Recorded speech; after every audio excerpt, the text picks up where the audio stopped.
Hello అండి. నా పేరు మహతి. యద్దనపూడి సులోచనారాణి గారు రాసిన 'సెక్రటరీ' నవలలోని 4వ భాగం ఇప్పుడు విందాం. ఓ ప్రక్క రేఖారాణి, ఇంకో ప్రక్క అతను నడుస్తుండగా జయంతి వైపు వచ్చిన సుమిత్రాదేవి ఆగి, జయంతి, నువ్వింకో అరగంట ఉండి వాళ్ళవన్నీ సర్దించేసి తర్వాత వెళ్ళు. నేను కూడా ఉండేదాన్నే. కానీ మా చిన్నబ్బాయికి జ్వరం. ఒళ్ళు పేలిపోతోంది. నేను రాకపోతే పని జరగదని తప్పనిసరిగా వచ్చాను అంటూ, రేఖారాణి పోదామా అంది పక్కకు తిరుగుతూ. రేఖారాణి నల్లంచ పూలున్న తెల్ల సిల్కు చీర కట్టుకుంది. గుండెలోకి దిగిపోయిన నెక్ ఉన్న జాకెట్టు, మెళ్ళో ముత్యాల పేరు, చేతి మీద షాల్, నడినెత్తి మీదకి చుట్ట, చుట్ట నుంచి ఒక ప్రక్కకు వేలాడుతున్న మల్లెపూలు. మనిషి నలగలేదు, చెదరలేదు. అప్పుడే తయారై వచ్చినట్టుంది. జయంతికి క్షణంసేపు విపరీతమైన ఈర్ష్య అనిపించింది. తనే రేఖారాణి అయి, రేఖారాణి జయంతి ఎందుకు కాకూడదు? మంత్రిగారి పక్కన ఎంత ఠీవిగా కూర్చుంది. రండి మీరు కూడా, పరధ్యానంగా నిలబడిపోయిన అతని వైపు చూస్తూ అంది రేఖారాణి. నేనా? నేను కూడా ఉండి ఇవన్నీ చూస్తాను. నాకు నిద్ర రావటం లేదు అన్నాడు. అతని కళ్ళు జయంతి తల మీద నుంచి దూరంగా ఎక్కడో చూస్తున్నాయి. నిజంగా? Many many thanks. సుమిత్రాదేవి మనసులో కలిగిన సంతోషాన్ని కళ్ళల్లో, కనుబొమ్మల్లో, మొహమంతా ప్రతిఫలిస్తుండగా అంది. కానీ రేఖారాణి కనుబొమ్మలు ముడుచుకున్నాయి. అయితే ఇక మీరెందుకు, రండి డ్రాప్ చేస్తాం అంది రేఖారాణి జయంతితో. నో నో, ఉండనివ్వు. నేను ఊరికే సాయం ఉంటానన్నానంతే అన్నాడతను. అతని మాటలెందుకో రేఖారాణికి నచ్చినట్టు లేదు. ఆ నచ్చకపోవటం అతనికి పట్టినట్టు లేదు. సుమిత్రాదేవితో వెళ్ళిపోతున్న రేఖారాణి వెనక్కు తిరిగి జయంతి వైపు వంకర చూపొకటి విసిరి వెళ్ళింది. ఎందుకో తెలియదు కానీ ఆ చూపు బాకులా సూటిగా వచ్చి జయంతి లేత మనసులో నాటుకుని కలుక్కుమంది. అందరూ వెళ్ళిపోయారు. బయట లైట్లనే తీసేశారు. లోపల కూడా ఒక్కొక్క లైటు తీసేస్తున్నారు.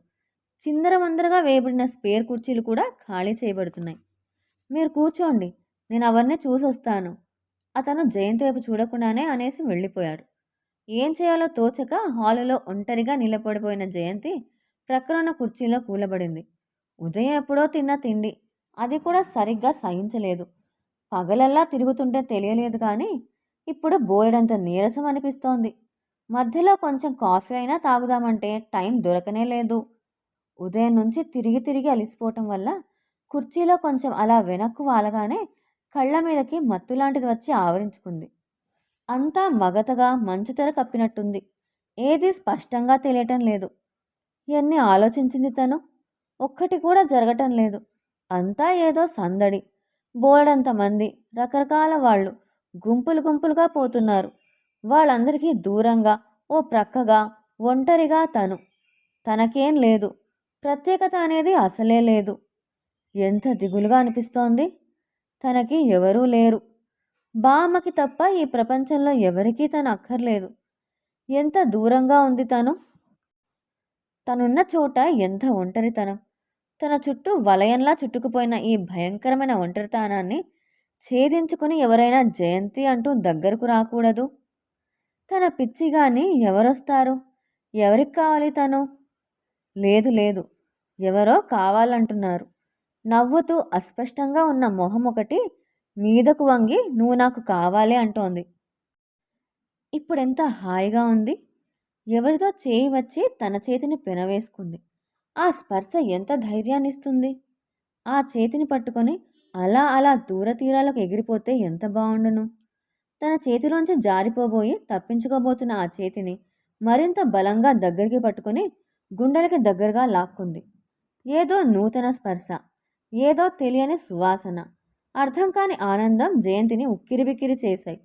ఉలిక్కిపడి లేచింది.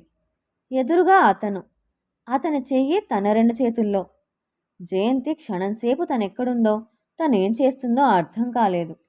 తెల్లబోయిన జయంతి ఒకసారి చిరునవ్వుతో ఉన్న అతని మొహంలోకి, ఇంకోసారి తన చేతుల్లో ఉన్న అతని చేతి వైపు చూసింది. అదేమిటి, భలేవారే, కూర్చోడని చెప్తే హాయిగా నిద్రపోతున్నారా? పైగా లేపుదామని తట్టబోతే చెయ్యి గట్టిగా పట్టుకున్నారు. నవ్వుతూ అంటున్న ఆ మాటలు జయంతిని పూర్తిగా ఈ లోకంలోకి తీసుకువచ్చాయి. చప్పున చేతిని వదిలేసి నిలబడింది. కానీ ఈసారి అతను వదల్లేదు.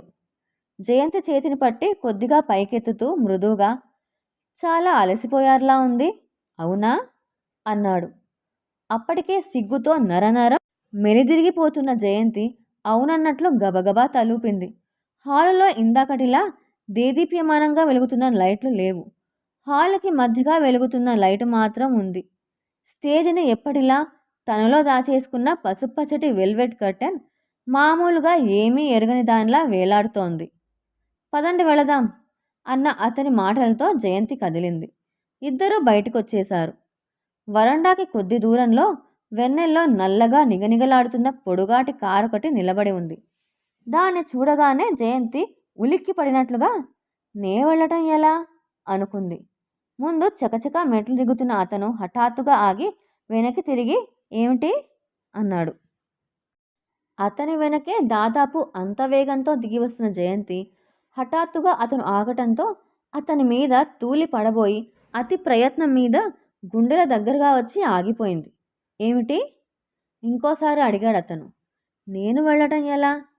నడిచి వెళ్ళండి, రిక్షాలుండవు, బస్సులిప్పుడు రావు అతడు మళ్ళీ నడుస్తూ అన్నాడు. జయంతికి కోపం వచ్చింది. పరిచయం లేని మనిషితో పరాచకం ఆడటం మర్యాదస్తుల లక్షణం కాదు.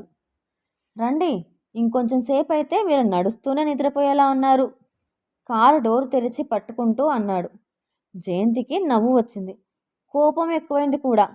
ముఖంలో ఏ భావం కనపరచకుండా కారులో కూర్చుంది.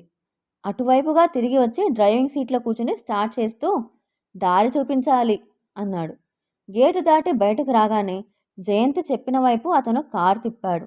దగ్గర దగ్గర 1 గంట కావాల్సి ఉండడం వల్ల వీధులన్నీ నిర్మానుష్యంగా ఉన్నాయి.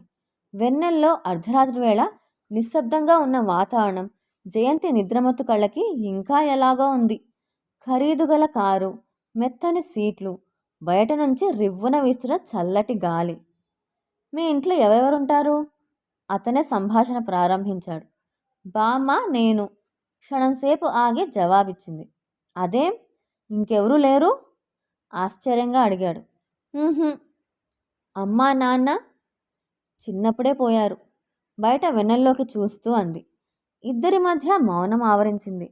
ఉన్నట్టుండి తను నిట్టూర్పు విడవటం వినిపించింది. జయంతి తల తిప్పి చూసింది. రోడ్డు మీద దృష్టిని నిలిపి డ్రైవ్ చేసిన అతను జయంతి వైపు చూడలేదు.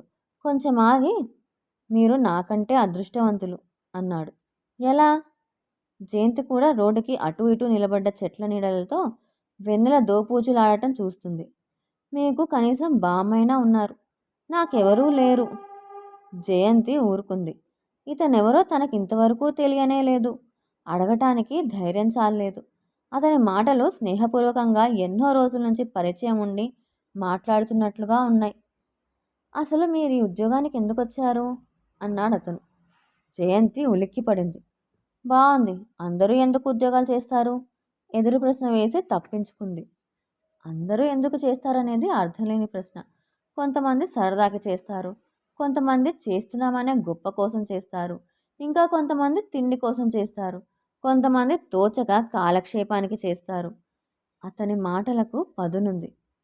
వాటిలో ఏ ఒక్క కారణమైనా కావచ్చు, బహుశా ఏదో ఒకటి తప్పక అవుతుంది కూడా అంది. ఏ కారణాన వచ్చినా మీరు ఈ ఉద్యోగంలో ఎక్కువ రోజులు ఉండలేరు, అది మటుకు ఖచ్చితంగా చెప్పగలను. కావాలంటే పందెం వేస్తాను. బాగుంది జోస్యం. జయంతి ఆహం దెబ్బతింది. ఎంత అనవసర ప్రసంగం అనిపించింది కూడా.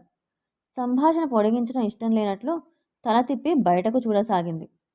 నేను ఈ ఉద్యోగం చేయలేనని మీరెలా చెబుతున్నారు? బయటకు చూసిన జయంతి అడగకుండా ఉండలేకపోయింది. కొంతమందిని చూస్తేనే కొన్ని విషయాలు అర్థమైపోతాయి. జయంతి ఏదో సమాధానం చెబుదాం అనుకునే లోపలనే ఇల్లు వచ్చేసింది. అరే ఆపండి, ఇక్కడే. సడన్ బ్రేకుతో కారు ఆగిపోయింది. థ్యాంక్స్, వస్తాను. ఇంకో మాట చెప్పకుండా, చెప్పేందుకు అవకాశం ఇవ్వకుండా డోరు తెరుచుకుని దిగింది. ఎక్కడా ఇల్లు? పర్వాలేదా? అదిగో ఆ కనిపించేదే. వస్తాను. ఆల్ రైట్, గుడ్ నైట్ అంటూ అతను జయంతి వేసిన తలుపు సరిగ్గా పడలేదని గ్రహించి ముందుకు వంగి చేయి చాచాడు. ఇంతకీ నేను అడగలేదు, మీరు చెప్పనూ లేదు. మీ పేరు?